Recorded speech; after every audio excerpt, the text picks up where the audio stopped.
Hare Krishna, dear devotees. Welcome to yet another day of Ramayana series. So today happens to be day number 8. Extend a very warm welcome to all of you.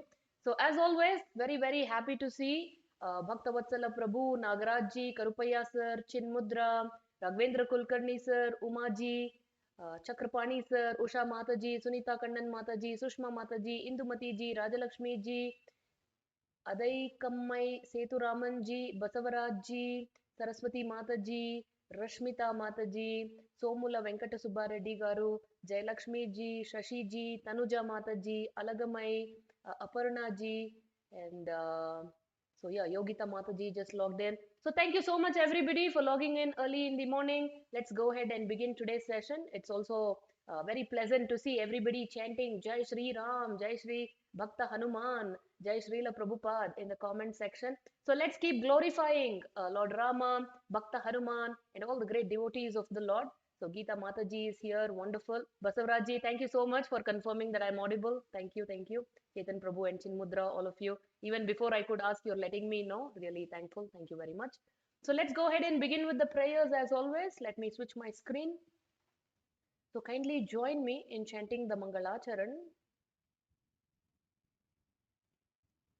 Nama Om Vishnupadaya Krishna Pristhaya Bhutale Shrimate Bhakti Vedanta Swamin Namine Namaste Saraswate Deve Gauravani Pracharine Nirvishesha Shunyavadi पाश्चात्यदेशतारिणे जय श्रीकृष्ण चैतन्य प्रभु नित्यानन्द श्री अद्वैत गदाधर श्रीवासादि गौरभक्तवृन्द नमो महावदान्याय कृष्णप्रेमा प्रदायते कृष्णाय कृष्ण चैतन्य नाम्ने गौरत्विषे नमः नमो ब्रह्मण्य देवाय गोब्राह्मणहिताय च जगद्धिताय कृष्णाय गोविन्दाय नमो नमः हे कृष्णा करुणा सिन्धो दीनबन्धो जगत्पते गोपेशा गोपिका कान्ता राधा कान्त नमोऽस्तु ते तप्त काञ्चन गौराङ्गी राधे वृन्दावनेश्वरी वृषभानुसुते देवी प्रणमामि हरिप्रिये वाञ्छाकल्पतरुभ्यश्च कृपा सिन्धुभ्य एव च पतितानां पावनेभ्यो वैष्णवेभ्यो नमो नमः हरे Krishna Krishna Krishna Hare Hare Hare Ram Ram Ram Hare Hare. So let us offer our humble obeisances unto the lotus feet of His Divine Grace A.C. Bhaktivedanta Swami Srila Prabhupada, the founder Acharya of ISKCON International Society for Krishna Consciousness, my most beloved spiritual master, my eternal source of inspiration. May He shower His mercy upon all of us so that we can continue to relish and learn and get inspired from the wonderful teachings and the life journey of Lord Sri Rama and His great eternal associates. Now let us chant a few prayers from Valmiki Ramayana as well, Mangalacharan. Shuklam devam Shashivarnam Chaturbhujam Prasannavadhanam Dhyayet Sarva Vignopashantaye Guru Brahma Gurur Vishnu Gurur Devo Maheshwaraha Guru Sakshat Param Brahma Tasmai Shri Gurave Namaha Kujantam Rama Rameti Maduram Maduraksharam Aruha Kavita Shakham Vande Valmiki Kokilam यप्पिबन् सततं रामचरितामृतसागरम् अतृप्तस्तं मुनिं वन्दे प्राचेतसमकल्मषम् मनोजवं मारुततुल्यवेगं जितेन्द्रियं बुद्धिमतां वरिष्ठं वातात्मजं वानरयूतमुख्यं श्रीरामदूतं शिरसा नमामि रामं रामानुजं सीतां भरतं भरतानुजं सुग्रीवं वायुसूनं च प्रणमामि पुनः पुनः नमोऽस्तु रामाय सलक्ष्मणाय देव्यै च तस्यै जनकात्मजायै नमोऽस्तु रुद्रेन्द्रय मालिनेभ्यो नमोऽस्तु चन्द्रार्कमरुद्रणेभ्यः। वाल्मीकि महर्षि की जय, श्री वाल्मीकि रामायण की जय. So Hare Krishna everyone. So in the first 7 days of Valmiki Ramayana series, we got a wonderful introduction on day 1 talking about the 4 different meanings of the Bija mantra. One is the literal meaning of the hunter killing the male Krauncha in front of the female Krauncha, causing it so much lamentation. And on second day, we started with Balakanda, how Maharaj Dasharath, in spite of all his opulences that he possessed, there was one prick in his heart. There was one cause of lamentation, that was in spite of having 353 wives, no children. Of course, he had one daughter who he gave in adoption to Angaraj. But however, he did not have the heir apparent. He did not have any sons. So upon advice, he performed Putra Kameshti Yajna. Actually, this is not recommended generally to do anything that is karmakandic sacrifice. However, Dasharath Maharaj performed this and he was blessed through his 3 wives. That is Kaushalya, Sumitra and Kaikeyi, 4 glorious sons. And who were these sons? None other than the Supreme Personality of Godhead appearing in the home of Maharaj Dasharath. And so we also understood on day 2 of how Rama represents Dharma, Lakshmana represents Artha, Bharata represents Moksha, and Shatrughna represents Kama. And through that, what beautiful lessons that we can learn and apply in our own life. And from there, through the rest of the days, we have discussed Ayodhya Kanda, and in Balakanda, we see how Vasishta Muni trained all these 4 boys up very nicely, and then Vishwamitra Muni comes and takes Rama Lakshmana along with him. He composes the famous Suprabhata, Kausalya Supraja Rama Purva Sandhya Pravartate. And then in Siddhashrama, Rama and Lakshmana protected the 6 days of sacrifice performed by Valmiki Maharshi, Vishwamitra Muni and others. And they killed Tataka, they killed Subahu, but they spared the life of Maricha. However, Maricha, upon Rama using Vayu Astra, he went and fell on the 8th island, which today is called Mauritius. And from there, they proceeded further. They uplifted Ahalya Devi through the touch of the feet, the lotus feet of Lord Rama. And then from there, they were taken to Mithila Pattanam, which is there in the present day Nepal region. And there, upon Lord Rama lifting the Shiva Dhanassu, so he was given Mother Sita's hand in marriage. And at the same time, all his other 3 brothers also, Lakshmana marries Urmila, Bharata marries Mandovi, and Shatrughna marries Shrutakirti. And then in Ayodhya Kanda, we see when everything seemed to be so wonderful, everything was picture perfect. Dasharath Maharaj is remembering that, oh, I had given this word to Kaikeyi's father that I will make the son of Kaikeyi as the king. But now, seeing the glorious qualities of Lord Ramachandra, Dasharatha was thinking, strategizing, how can I make Rama the king instead of Bharata? And looking for an opportune moment in the absence of Bharata and Shatrughna, Dasharatha Maharaj brings this up in front of all his ministers, and unanimously they agree, yes, immediately, right away, Ramachandra should be made the king. And then Mantara poisons the mind of Kaikeyi, and then Kaikeyi exiles Rama into the forest for 14 years and demands that her own son Bharata should be made the king. And with this we see how Rama, Lakshmana and Sita, right at that moment, Rama has no ounce of lamentation because of this twist of events, and they all immediately proceed to the forest. And meanwhile, Bharata Shatrughna have come back and they are pained beyond any measure to see what has happened. They are told about the passing away of Dasharath Maharaj in separation from Lord Rama and all his other three sons, and how Rama, Lakshmana, and Sita are in the forest. And meanwhile, Rama, Lakshmana, and Sita, they have developed friendship with Guha, Nishadaraj, the tribal king, and there was that sweet dealing with the boatman when he was ferrying them across the river Ganges. And then once they went on the other side, they went into Bharadwaja Muni's ashram, and from there they went to Chitrakoot. And while they were in Chitrakoot, Bharata brings everybody to Chitrakoot, and there is this heart-wrenching, heart-warming, sweet relationships, such a sweet interaction between Rama and Bharata. Neither of them wants to take up ruling of Ayodhya.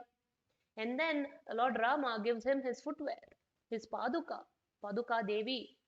And then Bharata agrees to this. He brings Padukas back to Ayodhya and he's ruling Ayodhya, the kingdom which is not his, as though it is his, taking the responsibility of ruling the kingdom that actually belongs to Lord Rama. And meanwhile, in Aranya Kanda, we see how Rama, Lakshmana, Sita move further. They go to Anasuya Devi and Atri Maharshi's ashram. They get so many wonderful instructions. And from there, the first demon Rama and Lakshmana kill is Virada. And they meet Sudekshna Rishi, Sharabhanga Rishi. And upon knowing how all these demons in Dandakaranya are harassing the saints, seeing that mountain of bones piling up there, Rama takes a vow that he will kill all these demons and protect the sages. Paritranaya sadhunam vinashaya cha dushkritam. So that is why the Lord comes, and that is what the Lord exhibits. And going further, they also go to Agastya Muni's ashram, and Agastya Muni suggests that they can stay in Panchavati, which is close to Godavari river. And while they are there, they also meet Jatayu. Jatayu comes and offers to take care of Sita in the absence of Lakshmana and Rama. And then the Shurpanaka incident happens, how the Shurpanaka disguises herself and comes and tries to charm Rama and Lakshmana. She is such a Kamacharini. And upon being rejected by both the brothers, divine brothers, she is offended by this. Her nose is cut off, her ears are cut off, and she runs to her brothers, Kara, Dushan, and Akampan, who had 14,000 soldiers. So when they come and attack Rama and Lakshmana, Rama single-handedly kills all the 14,000 soldiers. He kills Kara and Dushan. However, Akampan is alive. He goes and instigates Ravana. And when Ravana goes and requests Maricha to come and help him in this mission, Maricha dissuades Ravana from pursuing this. He says, who is your enemy who is giving you such destructive advice? But the second time around, although first time around Ravana came back, but the second time around Shurpanaka went and she knew the weakness of Ravana. She touches the point of karma in him. How? By describing the beauty of Sita. She says, you don't even have to kill these two brothers. If you just kidnap her, it's like as though killing them. So the second time Ravana again goes to Maricha, and this time he says he must take part in this evil plan. Otherwise, Ravana says, I will kill. So Maricha says, instead of getting killed in the hands of Ravana, I would rather get killed by Rama. So Maricha becomes the golden deer, and while they were in Panchavati, Mother Sita gets attracted, just like a jiva gets attracted to the Maya. She gets attracted to this illusory deer. So we understood how Rama went after this golden deer, and then Lakshmana Mother Sita speaks some very, very harsh words to Lakshmana. Pained by this, he also goes behind Lord Rama, and at this opportune moment, Ravana, disguised as a sadhu, he comes and kidnaps Mother Sita. And Jatayu, with all his best of the effort, he tries to protect Mother Sita, but he is no match to the prowess and strength of Ravana. However, Jatayu's life is a glorious success. So like this, Rama and Lakshmana, Rama performs the final rites of Jatayu, he leaves his body, and then further they come and kill this one more demon called Kabanda. They don't kill him, they liberate him actually, they don't kill him. And he gives the suggestion that please go in the same direction and then you will meet on Rishimukha Parvata the Vanara king called Sugriva and make friendship with him and he will help you in finding your lost wife. So as they come in, close to Pampa Sarovara, there is Mother Shabari's ashram. So there, Lord Rama accepts these sweet fruits offered by Mother Shabari, and they liberate Mother Shabari as well. And from there, they come to Kishkinda. So yesterday we started Kishkindha Kanda, and in Kishkindha Kanda, the very first person that Rama Lakshmana meet is our glorious Bhakta Hanuman. And the very first quality that impresses Lord Rama about Bhakta Hanuman is this quality of speech. And that is why another name of Hanuman is Sundara. Today we will get into Sundara Kanda also. One whole Kanda is called Sundara Kanda after Hanuman. And we see how Sugriva is initially scared, thinking that maybe it is Vali who has sent these two, who he doesn't know who they are. That maybe it is Vali who has sent them to kill Sugriva. So Sugriva says, Hanuman, disguise yourself and go and find out who are these two people. So Hanuman immediately, he gets to know upon mutual introduction. We also see how Hanuman made a mistake here. He introduced himself as Sugriva Duta. And Lord Rama was not very happy about this because Lord Rama knows eternally Hanuman is Ramaduta, Ramadasa. So like this, Sugriva and Lord Rama, they have they've struck a deal of friendship, and they have shared with each other that what both of them are going through. Sugriva's wife Ruma was abducted by Vali, and Lord Rama's wife Sita is abducted by Ravana. So they promise to help each other. So this is where we had stopped yesterday. So once Sugriva and Lord Rama promised to help each other, Lord Rama said, Sugriva, first I will help you get your wife back by killing Vali, and then after that you can help me. So this should be our attitude also. We are the first ones to offer help. And then Lord Rama tells Sugriva that I want you to go in front of Vali's palace and challenge him. I'm calling it a palace, but So Sugriva says, but you know what, Lord Rama, see, I understand you are strong and powerful. But Sugriva tells, I also want you to understand how powerful my brother Vali is. And yesterday I gave you a glimpse how powerful this Vali is, that he could carry Ravana under his armpit and jump from one direction to another direction while doing Sandhya Vandana. This is how strong Vali was. So Sugriva says, I just want to make sure that you will be capable of, confronting Vali. I can't just go and provoke him like this. So Lord Rama, see, even the Supreme Lord sometimes has to do certain things to prove his prowess. So Lord Rama shot one arrow through 7 sal trees. And these sal trees, the trunk are like huge. And with one arrow, when he pierced through 7 sal trees, then Sugriva said, okay, now I understand that you're truly capable enough to confront Vali, let's go. And the first time around, when Sugriva went in front of Vali's cave and then challenged him, he's like, Vali, come out, come and fight with me. Vali thought, who is this? Sounds like Sugriva's voice, but how in the world did my brother get this kind of bravery, this kind of courage to come and challenge me? Is he in his right state of mind? And Vali sends his minister, just go see, is that Sugriva? They say, yes, it is Sugriva, your brother. And Sugriva said, you coward Vali, you're hiding there. You have abducted my wife. Come out, I challenge you right now. And Vali, instigated by the words of Sugriva, he comes out, and then there is this fight between Sugriva and Vali. And Lord Ramachandra is hiding behind a tree and witnessing this whole scene. But actually, this time around, Lord Rama actually does not kill Vali, and Sugriva is getting completely bashed up by Vali. And then Sugriva was really bruised. He was not killed, but he was like definitely injured. And then he ran away from there and he came to Rama and said, what is this? You promised me that you were going to help me. And look what has happened. Look at my condition. And Lord Rama said, oh, I'm so sorry, Sugriva. I could not recognize you. Both look so alike, Vali and you, that I didn't really know who was Sugriva and who was Vali. So I'm really sorry the first time I could not. But this time, please go and challenge your brother. This time I will definitely help you. Now the Acharyas give commentaries. Why is it that the first time Rama did not save Sugriva? That is because During the very first meeting of Rama, Lakshmana, Sugriva, when Hanuman brought Rama and Lakshmana to meet Sugriva, Sugriva made a blunder. And what was that blunder? The moment he met Rama and Lakshmana, Sugriva gave a place for Rama to sit down. But he did not offer a seat to Lakshmana. So Lord Rama was offended by this. Even when you do something as an offense to the Supreme Lord himself, he is very forgiving. But if you offend the devotees of the Lord keeps count of that.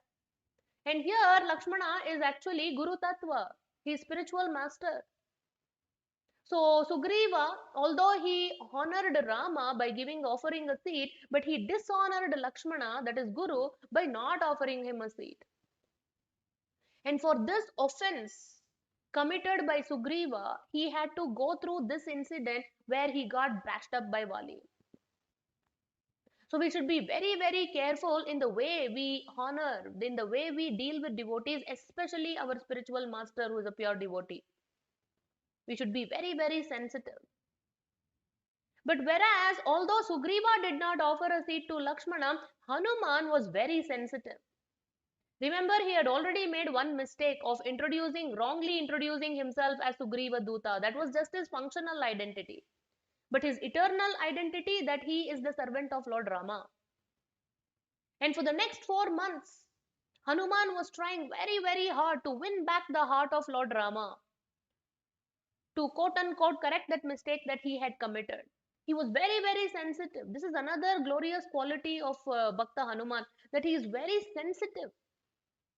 So the moment he noticed that Sugriva did not offer a seat to Lakshmana, Hanuman immediately came with sandalwood. Now sandalwood was much better than the wood offered to Lord Rama himself to sit on. And he offered that to compensate for the mistake committed by Sugriva, not offering a seat to Lakshmana. Here Hanuman brought a better grade wood, that is sandalwood, and offered it to Lakshmana to sit down. And this is the first instance where he got the mercy of Lord Rama through the act of offering a seat, and that too a better seat, to Lakshmana. The Lord is very pleased when somebody is serving his devotees nicely, and sometimes maybe even better than the Lord. Of course, we should serve both the Lord and his devotees. So here, so this is why Sugriva, the first time around, he had to go through this. Getting beaten, getting injured in confrontation with his own brother Vali. So Lord Rama said, see, I couldn't recognize who is who, I didn't know who you were and who was Vali. Both were looking alike. So that is why I could not help you. But he said, please trust me. Go this time. Go the second time, and again you challenge Vali to come. But this time I will definitely kill Vali. You have my word. And Sugriva said, what if this time also, you're not able to distinguish between me and my brother? And the same thing happens. This time, though, Vali will definitely kill me. At least first time he spared my life. So Rama said, yeah, that's a good question. So what we will do is, Lakshmana, bring the flower garland that you are wearing and put it on the neck of Sugriva. So see how? So because he had offended Lakshmana, the spiritual master, he had to get the mercy of Lakshmana in the form of this flower garland. And only then he could go forward. So Lakshmana brought his flower garland and put it on the neck of Sugriva. And this is when, just 1 second, I'm just going to go to the PPT and get to the right one. Yeah. So let me switch my screen. Okay, here we go. Yes. So this is the point when Sugriva with the flower garland, now that Rama can distinguish who is Vali, who is Sugriva, he comes and challenges Vali again. Vali, you think first time you injured me, so I will not come back? I demand that you immediately come out of your cave and fight with me. Again, Vali was surprised. Wow, how dare this Sugriva? Does he not learn his lessons? I spared his life and he's come back to confront me again. And this time again, when Sugriva and Vali start fighting, but this time around, Rama, he is actually standing behind the tree, and he shoots an arrow and kills Vali. And before Vali leaves his body, he's actually questioning Lord Rama. Many people also have this question, why did Lord Rama kill Vali from behind a tree? Why could he not just come right in front of him and kill him straight away? So for this, when Vali asks this question, Rama says that it is my duty to, annihilate those who are transgressing the dharmic principles. And you, O Vali, have been adharmic in stealing away the kingdom from your brother. Not only the kingdom, but you have also stolen his wife. So this is a gross aggression. So one of the six aggressors, Prabhupada talks about this in one of the purports in chapter 1 of Srimad Bhagavad Gita, six types of aggressors. And one of the aggressor is somebody who kidnaps your wife, and another type of aggressor is who steals away your kingdom, land. So Rama says, so it is not wrong for me to kill you. And as far as standing behind the tree and killing, actually there is a proper logic for this, that Vali actually had a boon. And what was that boon? That anybody, any enemy who is confronting, fighting with Vali, anybody who comes in front of Vali, their strength will reduce by half, and Vali's strength will increase. It will become double. So actually there is no good chance for anybody to fight and kill Vali, because as they are fighting, their strength will keep going down and Vali's strength will keep increasing. So this was a very strategic reason why Rama had to stand behind the tree and kill him. And another reason that Rama gives, that you are a Vanara, and it is not wrong for a hunter to hide and kill his prey. So this is how, and Vali is also convinced. And then finally, just before Vali is leaving his body, he is wearing actually a golden garland, which was actually a boon given to Vali, which was very, very powerful. So what does Vali do just before he dies? He says, if I die wearing this golden garland, it will lose all its power with my death. So before I die, he takes off the golden garland and he gives it to Sugriva. And at the same time, he calls his wife Tara and his very good son Angad. So he tells Sugriva that you please take care of Angad, just like as though he is your own son. And he also requests that Tara should also be protected. So Sugriva gives his assurance that he will take care of Tara and he will care for Angad. So at this point, Vali leaves his body. And now Rama has fulfilled his promise, his side of the promise, that he will help Sugriva get his wife back. And now it was Sugriva's turn to help Rama back. But this is what happens when a jiva falls into Bhogaishwarya. It said in Bhagavad Gita chapter 2, Bhogaishwarya prasaktanam taya pahrata chetasam. Our consciousness is hijacked if we are very much interested in Bhoga and Aishwarya. So the Sugriva, once he was coronated as the king, he got his wife back, he went so deep into sense gratification, he completely forgot about the promise made to Rama. And I think about a few months, 4 months or something like that passed. The rainy season passed, and still there was no word from Sugriva as to do anything in the direction of getting Mother Sita back. So Rama, getting a little furious about this behavior of Sugriva, he sends Lakshmana. And who is Lakshmana? Guru Tattva. So just like we also, the conditioned souls, every single time we get into a mother's womb, before getting out of the mother's womb, before being delivered into the world, it is said, especially in Bhagavatam, that some fortunate children, from fortunate babies in the womb, they get a glimpse of 100 lifetimes before. Like a movie, it runs. And the jiva begs the Lord with folded hands in the womb of the mother that, my dear Lord, I don't want to come out. Because if I come out, again I will fall into illusion. I will forget my real identity. Again I will get into Bhogaishwarya Prasaktana. So please don't let me even come out. But we all know what happens. So the life pressure, the air, the different air the pressure, the pull, it pushes the baby out, and once the baby comes out, it forgets everything by the divine arrangement of the Lord, by illusory power. And then again, the child forgets that what is my real identity, what am I supposed to do. It engages in so much of karmic activities. Again, punarapi jananam, punarapi maranam. So who does the Lord send to protect this jiva who is so engaged, so much engaged in sense gratification? That is Guru. So it is Guru who will come and remind us who we actually are and what are we actually supposed to do. So similarly here, Jivatma represented by Sugriva, when he was so much absorbed in sense gratification, forgetting the promise made to the Supreme Lord to serve him, he sent Guru, that is Lakshmana. And Rama reminds Lakshmana that you don't have to kill him, but you just, very firmly remind him about his duty, what he's supposed to do. So Lakshmana comes and Lakshmana is angry, and immediately Ruma goes and tells Sugriva that Lakshmana is here, you better live up to the promise that you have made to Lord Rama. Lakshmana seems to be very angry.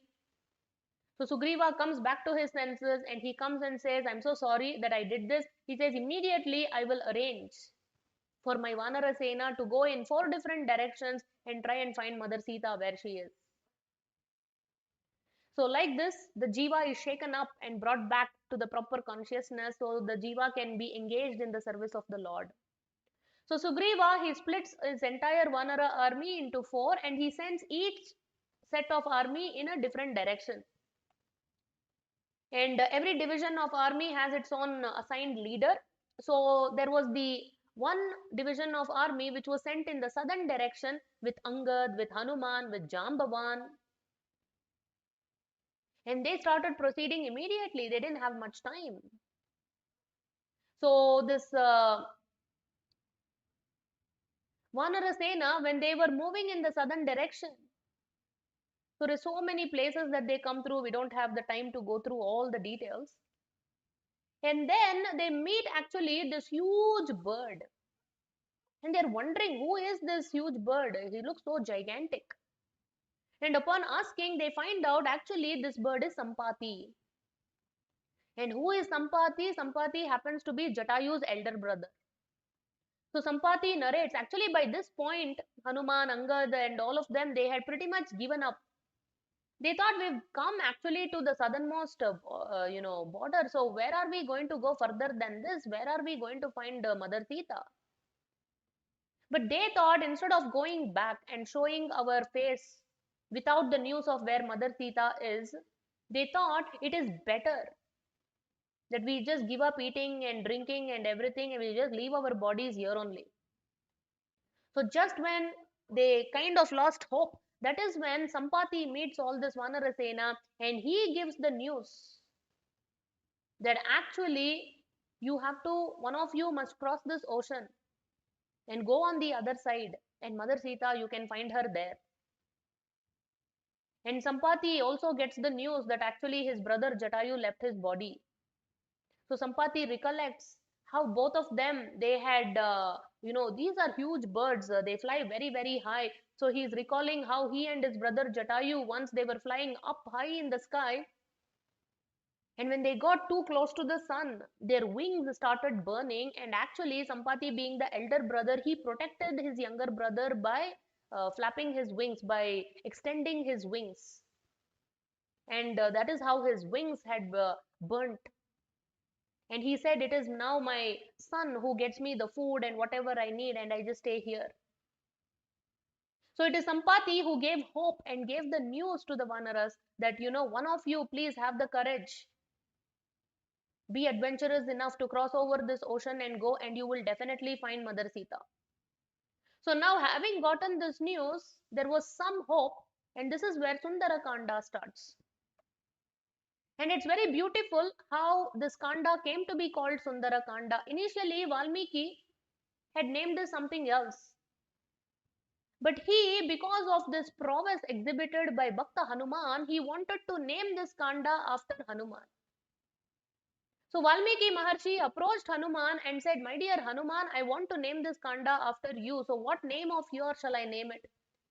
And Hanuman, he became so small with embarrassment, with such humility. Hanuman said, "No, no, no, no, no. You should not name after me. I am just a servant. Lord Rama should be glorified. I am just a dasa. No glory for me." And then Valmiki Maharshi says, "Okay, but can I call it Sundara? Sundara means beautiful." But at that time, Hanuman did not know that his actual that one of his names was actually Sundara. He didn't know at that point. So he said Sundara. Okay, Sundara means beautiful. Sure, you can name it beautiful Sundarakanda. But after he had this conversation with Valmiki Maharshi, when he came home, his own mother Anjani, she started narrating how actually in his childhood, when Hanuman was a baby, he was called Sundara by his parents. And then immediately Hanuman thought, wow, I didn't know this. And Valmiki Maharshi has called this Kanda Sundara Kanda. So of the 7 kandas, 6 plus 1 kandas, there are 2 kandas which are actually named after those who are representing as gurus. So one is the very first kanda, Balakanda. I told you how Balakanda is actually referring to Vishwamitra Muni, who played the role of a guru to Rama and Lakshmana. And here Hanuman also plays the role of a guru. How? So Mother Sita represents Jiva. So when the Jiva is separated from the Supreme Lord, having been attracted to Maya, illusion, who does the Supreme Lord send to retrieve, reclaim the conditioned soul, the Jivatma? It is Guru. So who did Rama send to reclaim the Jiva called Sita? That is Hanuman. So Hanuman represents Guru Tattva. He doesn't represent Guru Tattva, he plays the role of a Guru, the symbolically. Guru Tattva is actually Lakshmana. So it is Hanuman who came and gave the news to Mother Sita. So similarly, spiritual master comes and gives us the news that you actually belong to the Supreme Lord, and Supreme Lord will come and reclaim you. And for that, what you should do? So Hanuman played the role symbolically of a guru, and that is why this other Kanda, Sundarakanda, also highlights the speciality, the importance of guru in our lives. So having heard from Sampati that they have to cross this ocean, now the next question was, who will cross the ocean? So different Vanaras started speaking. Somebody said, well, I can go 10 yojanas, but 100 yojanas, I don't think I can do it. So this is how, the stretch of the Indian Ocean was 100 yojanas. 1 yojana is equal to 8 miles. So 100 yojanas is 800 miles. Now that's quite a long feat for somebody to cross the ocean. So somebody said, I can cross up some 20 yojanas, and Angad said, I think I can cross 100 yojanas, but I'm not sure if I will be able to come back. So like this, hearing different Vanaras say different things, it is Jambavan who spoke out. And Jambavan actually is a glorious personality by himself. Jambavan actually, we will see, he comes again in Dwapar Yuga also. So Jambavan is somebody who lived through multiple yugas. And Jambavan also, this bear, divine bear, was so huge. And Jambavan during his time, he had actually gone, around the world many times. And he was there even during the appearance of Vamanadev. So you can imagine how glorious, how great, how powerful Jambavan is. And Jambavan himself is saying that when Vamanadev appeared to uplift Bali. Now we know Vamana had become Trivikrama. This dwarf Brahmana boy became this huge, gigantic Trivikrama, Urukrama. With just 1 feet, he had covered the entire land. In another feet, with another feet, he had covered the whole space. And the third feet, he put on the head of Bali Maharaj. So Jambavan is saying, I have circumambulated the feet of Vamanadev. But a very important lesson, my dear devotees, that although this Jambavan was so great, he tells Hanuman that now my time is over. He says, Hanuman, you can do this feat. So this knowing when we have to showcase our prowess and when we need to take a back seat and let somebody else go forward. So just like Jambavan did this to Hanuman also did this in Dwapar Yuga. In Dwapar Yuga, there are two instances, specific instances, where actually Bhakta Hanuman had met Bhima and he had also met Arjuna. So upon meeting both of them, we don't have the time to go through the pastimes. Hanuman, being so powerful, he could have also fought in the Kurukshetra war. But he knew my time is over. I got my glory in Treta Yuga. I have fought on the side of Lord Rama. Now it is Pandava's time to shine. So Hanuman also took a so-called, quote unquote, backseat. And what did he do? He did not actively participate in the war, but he said, I still want to help you. So I want to serve the Supreme Lord. So I will be on the flag of Arjuna's chariot. And sitting on the flag of Arjuna's chariot, what did Hanuman do? He let out loud war cries. Just hearing those war cries, so many soldiers would fall unconscious, some would die. So it's very important. During our time, yes, we will be upfront and we will do the service for the Lord. But we should know when to back off and let somebody else also take the glory and take the limelight. And we also need, each and every one of us need this Jambavan personality in our life. There are times when we ourselves forget actually what is our ability, what are we capable of. So here Hanuman was actually very powerful. But because in his childhood he was extremely naughty and he would get into so many troubles. So he was cursed by one of the demigods saying that you will forget your own power until actually the time comes where you have to utilize your power. So although Hanuman had that ability, had that prowess, he had forgotten it temporarily. And it was Jambavan who reminded Hanuman that yes, you can do it. So sometimes when we are also plagued by self-doubt that can I do it? I don't think so. So we need someone like Jambavan who can push us in the right direction and give us that confidence and belief that no, you can do it. Somebody who sees in us what we don't see in our own selves. So Jambavan does an amazing job of that and he inspires Hanuman that you can do it, oh Hanuman. And then Hanuman putting his faith in the words of Jambavan. So here another important quality of a devotee.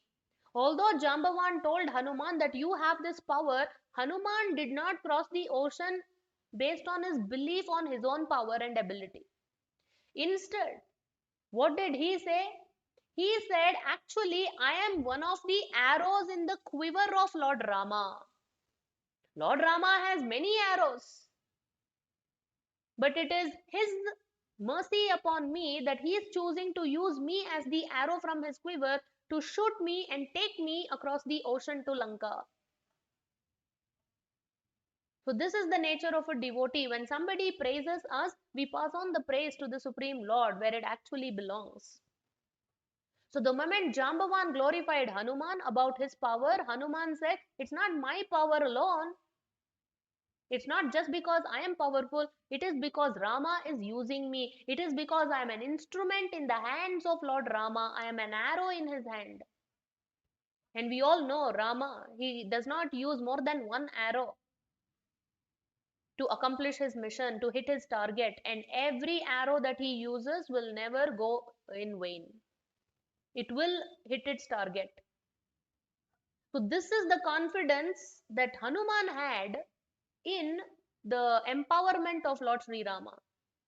So having said this, loudly Hanuman chanted Jai Sri Ram, and then right in front of the eyes of the other Vanaras, in front of Sampati and Jambavan, this Hanuman started growing in size. And he grew so big, and just in front of their eyes, this Hanuman, he went up on Mahendra Parvata, and it is from Mahendra Parvata he took that leap across the ocean. Very, very adventurous, Adbhuta Rasa. Can't even imagine 800 miles somebody crossing the ocean. Now, as Hanuman started on this adventurous journey, the leap across the ocean, there are several obstacles that come. So, the moment we also start our spiritual journey and we are wanting to serve the Supreme Lord, there are many obstacles that will come. It's not going to be an easy journey. So, the first obstacle that came for Hanuman was actually in Sattva Guna. So, what is that Sattva Guna kind of an obstacle? Because it seems like a very good distraction, a genuine distraction, so to say. So, that came in the form of Mainak Parvat. And who is this Mainak? Actually, in the earlier days, the mountains were capable of flying. They had wings. The mountains could go from one place to another flying. But Indra, he was going around and cutting off the wings of these mountains, thinking that these mountains, by flying from one place to another, they're causing unnecessary disturbance, especially to the sages performing sacrifices and meditation. And at that time, it was Vayu, the father of Hanuman. Yesterday, we've discussed about how Hanuman is the son of Kesari and Anjana. He's also called Shankara Sutta. He's also called Pavana Sutta. And it was Vayu who blew this Mainaka Parvat and he had saved from the wrath of Indra. And Mainak Parvat was put into this Indian Ocean. And at this time, the demigods wanted to test Hanuman. So Hanuman is strong, no doubt. But does he have the determination to reach his target? Can he be distracted? Can his focus be broken?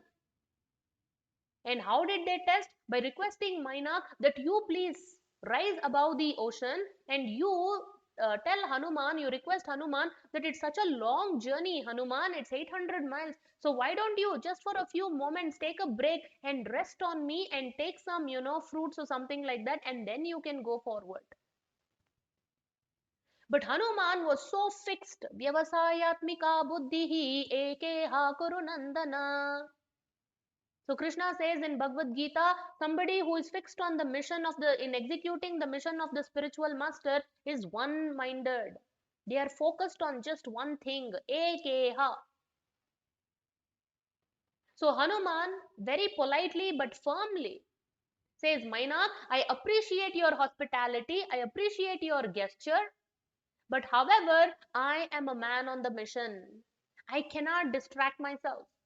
But however, as a gesture of reciprocating and appreciating your hospitality, I will definitely touch you as I'm going.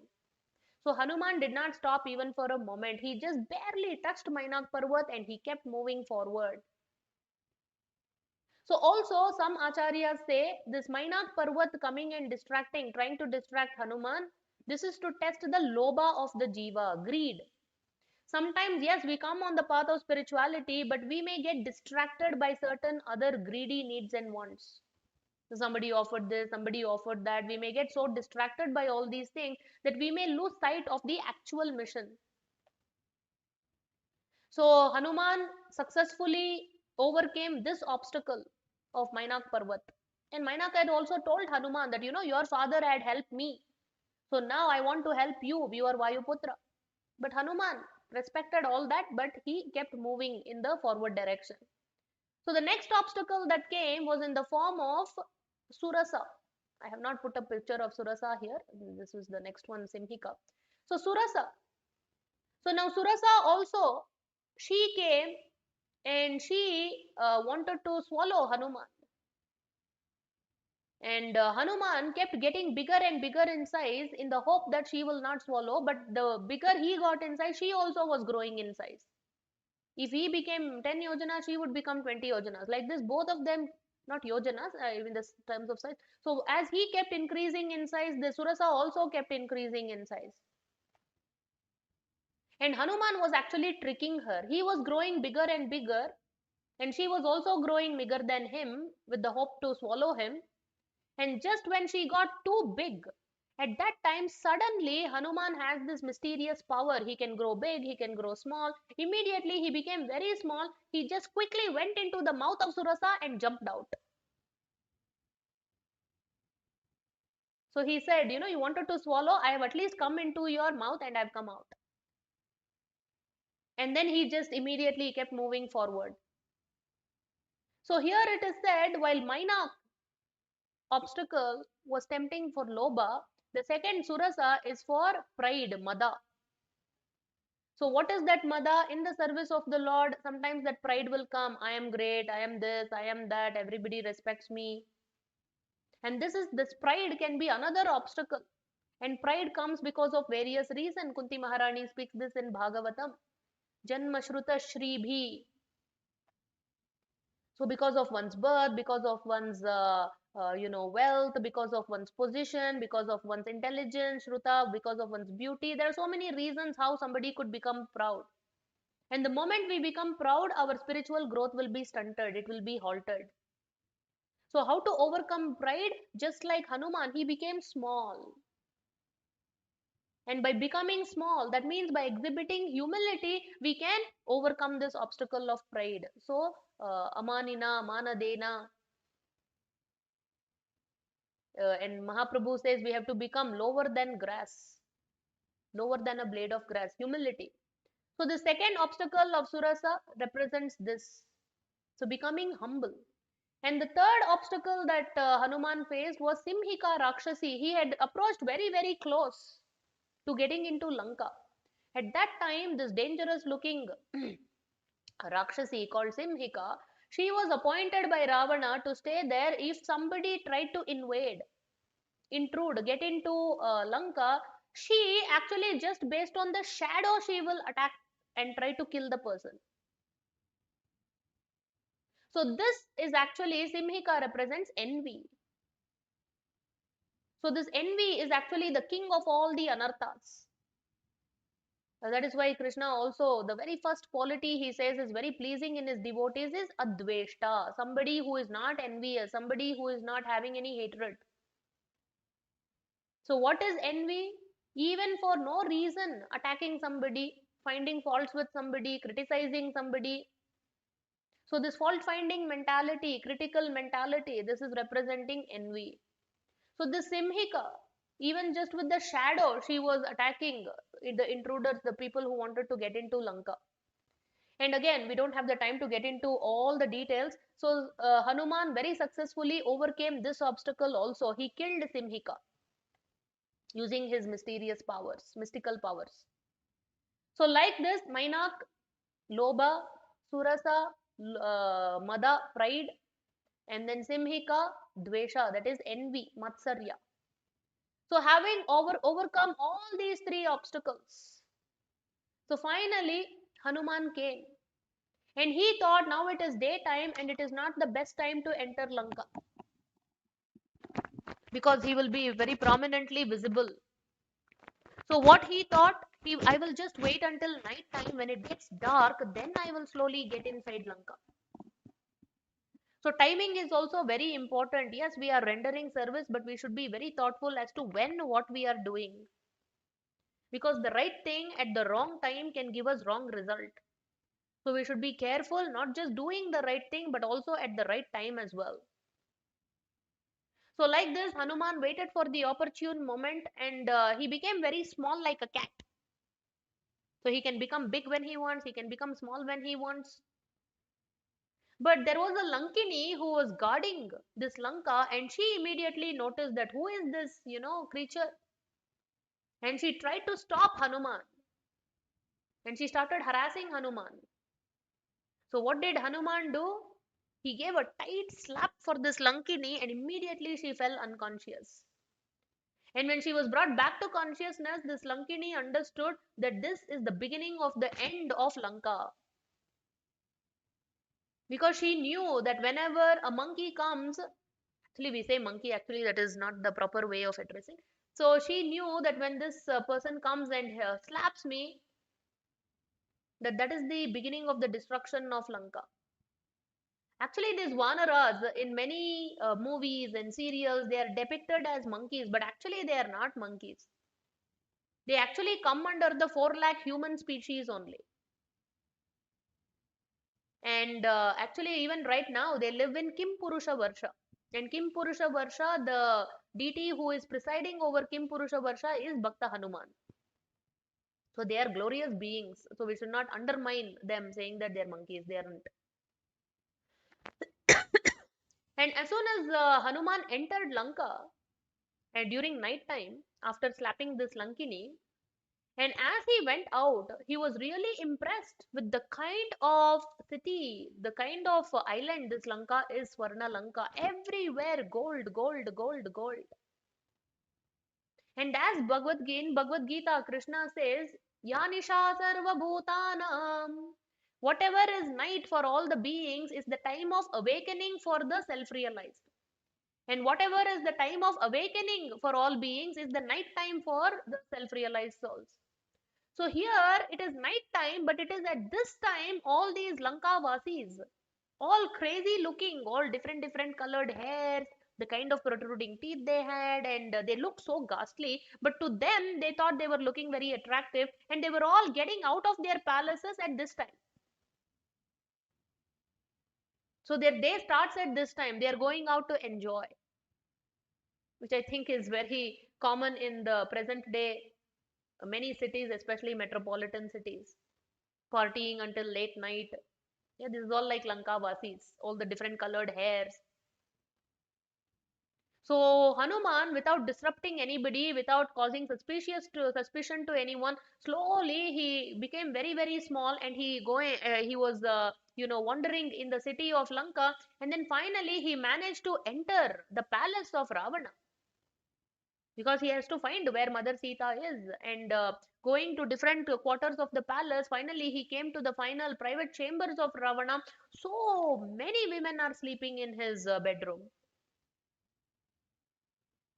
He had forcibly brought so many Deva Kanyas, Rishi Kanyas, Gandharva Kanyas, Rakshasa Kanyas, all types of Kanyas.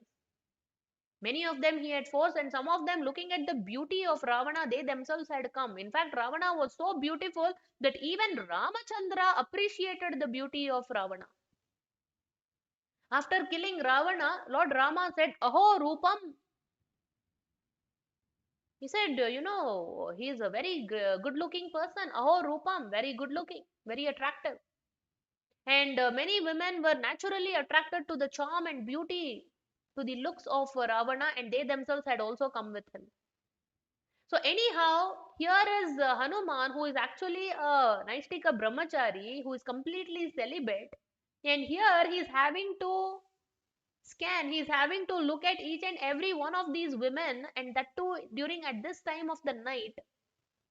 And he has never seen Mother Sita, so he is trying to find out who is Sita. And at one time he thought maybe Mandodari is Sita. And then he realized, no, it is not Sita. And he was a little disappointed. He's looking at all of these women and nobody seems like Mother Sita. So where is he going to find Sita in this entire Lanka? So he came out of the palace of Ravana, and in Ashoka Vatika, he thought, let me just sit here on one of the branches for a while and contemplate where to find Mother Sita. And just as he sat on the branch, and still he was in that very small form, and at that time he saw one lady. Just before the sunrise, she was actually praying to Surya Bhagwan. So he thought, maybe it is this lady who is Sita. She's offering prayers to Surya Bhagwan. And just as she finished offering her prayers to Surya Bhagwan, there were all these Lankinis, the Rakshasis, who were trying to harass Mother Sita with their harsh speech and their abusive behavior towards her. And at just at that time, early in the morning, Ravana came to Sita. And he was telling her, Oh Sita, you have only 2 more months. You better accept me. I will make you my, number one queen, a primary queen, and everybody else, all these. And Ravana was already surrounded by with so many kanyas when he came. And he said, these Gandharva rishis, Deva rishis, they will serve you. So you have 2 months time. Otherwise, I'm going to kill you. And Sita, not even looking at his face, she took this one blade of grass and said, not just me, but this one blade of grass is enough to destroy you. Don't you dare force me into this. And Hanuman is witnessing this whole conversation. And then he was pretty sure that this lady is only Sita.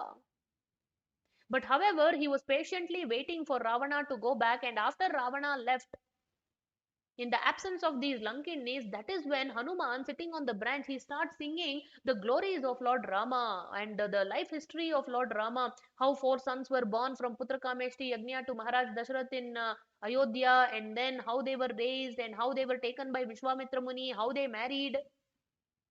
And as Sita started hearing this, and then she looked up who is singing this in this whole 10 months. This is something that gave her some solace and some happiness in this distressed condition. And then this beautiful meeting happens between Hanuman and Mother Sita, and this is also the beautiful meeting for us when we meet our spiritual master. And what does the spiritual master do with his expert speech? We know how his speech, Hanuman's speech, was appreciated even by Lord Rama. So Hanuman, in very expert way, he consoles Mother Sita, and Mother Sita had to be very careful because sometimes Ravana himself used to send some beings in a disguised form. So she wanted to be sure that this is actually the messenger of Lord Rama. And at this point, Hanuman gives the ring, finger ring, that Rama has given for Sita. And then Sita is convinced because this was the very same ring that actually Janaka Maharaj had given at the time of their engagement, at the time of their marriage. So it was very special to her. So now she was convinced that this is actually Ramaduta Hanuman. And Hanuman says, my dear Mother Sita, please sit on my back. Immediately I'll take you from here. And Sita, being the Prativrata that she is, that even Valmiki Maharshi is glorifying that this is less of Ramayana, this is more of Sitayana. He says, actually, I wanted to glorify Mother Sita, although I have called it Ramayana. It is as much or if not more of Sitayana compared to Ramayana. So, like this, although Hanuman offers to take Mother Sita on his back, Mother Sita says no. Rama only should come. She says, I know you are like my son, but still for me to come with you will not be appropriate. And if I come with you, what is the glory for Lord Rama in this? So like this, she gives many reasons actually. And then Hanuman says, mother, don't worry. I am just an average Vanara. There are so many better Vanaras, more capable Vanaras than me. And there is, of course, Rama and Lakshmana themselves. There is Sugriva, there is Angad. We will all come. I will go give the message. So you don't worry. Rama will for sure come and rescue you. And look at the humility of Hanuman. He's not taking any credit that he was the one among all the Vanaras who managed to cross 800 miles ocean. He's saying, I'm just an average Vanara. There are so many better Vanaras. This is humility. And now,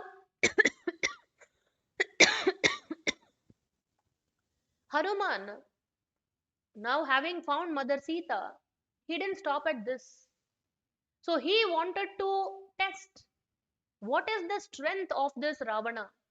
Because if they know the whereabouts of Ravana, how powerful he is, then actually they will be better equipped when they come with the army to fight with Ravana. So Rama actually started shaking up some trees from Ashoka Vatika. He ate some of those fruits and then he caused some commotion. He had actually slapped and made one doorkeeper unconscious in the palace of Ravana. And getting this news, Ravana sends one of his sons called Akshay Kumar. But before that, he sends five other prominent people. Hanuman defeats them also, kills them. And then Akshay Kumar, not our Bollywood actor Akshay Kumar, but this is one of the sons of Ravana, Akshay Kumar. And that Akshay Kumar is also killed by Hanuman. And this news was unbearable for Ravana. Is like, who is this Vanara who has killed my own son? So immediately he orders this Vanara to be captured and brought in front of Ravana. And it is at this point that Ravana asks for an introduction from Hanuman that who are you? And remember that first introduction with Rama, which Rama was disappointed about Sugriva Duta. And now, although Hanuman came as Ramaduta, after seeing Mother Sita, he realized what is it to be in love with Lord Rama? What is it to have this unconditional love and service towards Lord Rama? So Hanuman knows that I'm not just a Ramaduta, I'm actually Ramadasa. So when Ravana asks this question, who are you? Give your introduction. Hanuman says, Dasoham Koshalendrasya. I am the servant of the Indra of Koshala Desha, the ruler of Koshala Desha, the king of Koshala Desha, the one and only Lord Ramachandra. And it is during this incident that Ravana, to punish Hanuman for his impudence, he orders his servants to set fire to the tail of Hanuman. But because Lord Brahma, Lord Surya Bhagwan had given this boon to Hanuman that he will be immune to fire, nothing happened. It's like as though somebody kept some ice. He was feeling so cool. And also Sita Mata, she got to know about this predicament, this situation, this trouble that Hanuman is going through. And she was also intensely praying that my son Hanuman should not be affected by this. So Hanuman was not affected. He was feeling very cool. But at the same time, he thought, anyway, why should I let this thing go to waste? Ravana was wanting to kill Hanuman, but it is Vibhishana who stood up and said, no, a Duta should never be killed. He is just a messenger. So he should not be held captive and he should not also not be killed. He is just doing his job of being a messenger. So this was the first meeting between Hanuman and Vibhishana, and later again Vibhishana we will see he will come to meet Lord Rama. But this was the first meeting, and Hanuman had a good impression about Vibhishana because Vibhishana had spoken in favor of Hanuman.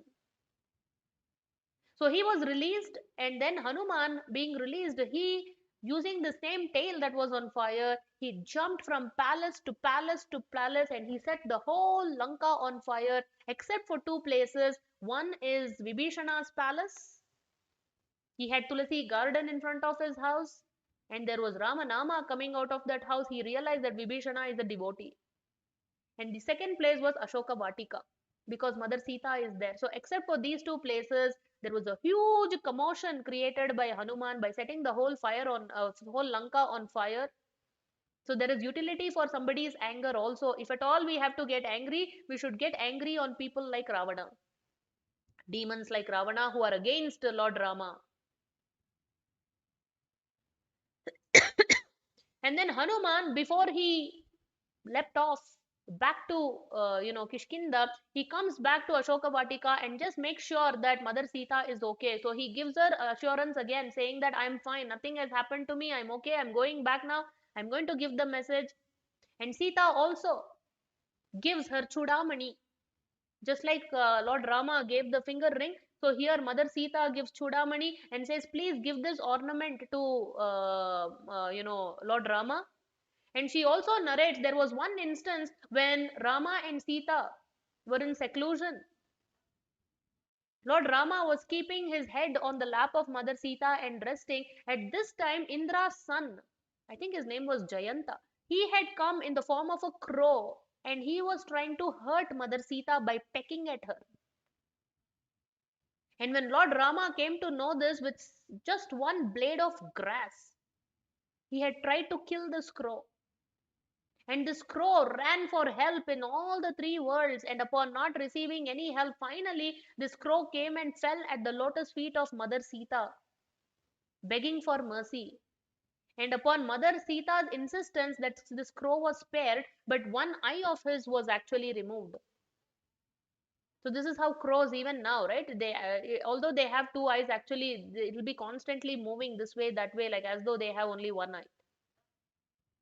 So Mother Sita is recalling this incident with Hanuman, saying, when Indra's son harassed me with just one blade of grass, Lord Rama was ready to kill this Jayanta.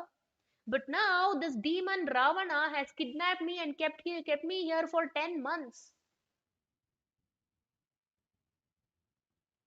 So she says, actually, we have less time.